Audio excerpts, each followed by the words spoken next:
Hello guys, welcome back to new video guys. So guys आज फिर आ चुके हैं बहुत ह्यूज आइटम लेकर, जो कि चिकन का रिलेटेड आइटम है। आज जितना भी आइटम है और क्या क्या है मैडम बताएगा, ठीक है। यहाँ पे है veg fried rice, chilli chicken. ये दोनों बाहर से ऑर्डर किया है और ये है घर पे बना हुआ चिकन कौसा, रोटी और यहाँ पे है सलाद। तो बाकी चलो क्या क्या है पता लग गया। ये है chilli chicken guys, chilli chicken बहुत दिन नहीं खाया हम लोगों ने। और ये फ्राइड राइस और ये अपना चिकन कौसा, ठीक है। ये दोनों हमने बाहर से मंगवाया है। चलो और खाना स्टार्ट करते हैं। और रोटी है, रोटी इसमें बहुत है और ये जो है ना ये बाद में खाएंगे, बहुत अच्छा लगता है। तो चलो पहले रोटी से स्टार्ट करते हैं। स्टार्ट करते हैं। चलो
सलाद ही नहीं तो मांगना।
দেবে না যাও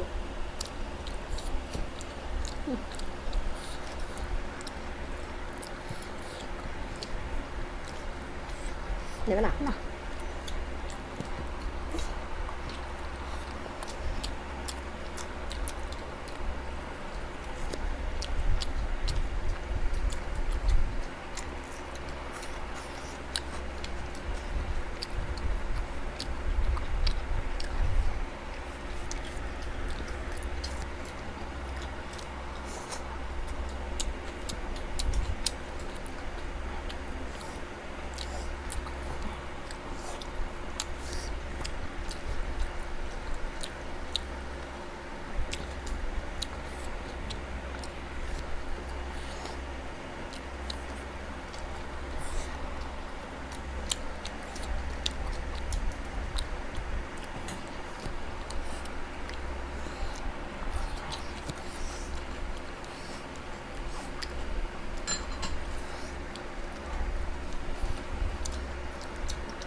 सो गाइस फाइनली हम लोगों ने खा लिया है और मेरे में थोड़ा बहुत चिकन बचा हुआ है और मैडम का जो है राइस वगैरह थोड़ा बहुत बचा हुआ है, तो मैडम देखते थोड़ा बहुत खाएगा और बाकी जो है वो फेंक देगा और हम भी देखते थोड़ा बहुत खा लेंगे। बाकी अब इतना क्वांटिटी था तो हम लोग खा नहीं पाए, ठीक है। तो बाकी चलो वीडियो कैसा लगा आप लोग कमेंट करके बताओ। वीडियो अगर अच्छा लगा है तो इस चैनल को प्लीज़ सब्सक्राइब करो और साथ ही साथ इस वीडियो को लाइक करो और शेयर करो, ठीक है। बाकी चलो मिलते हैं नेक्स्ट वीडियो में, टाटा।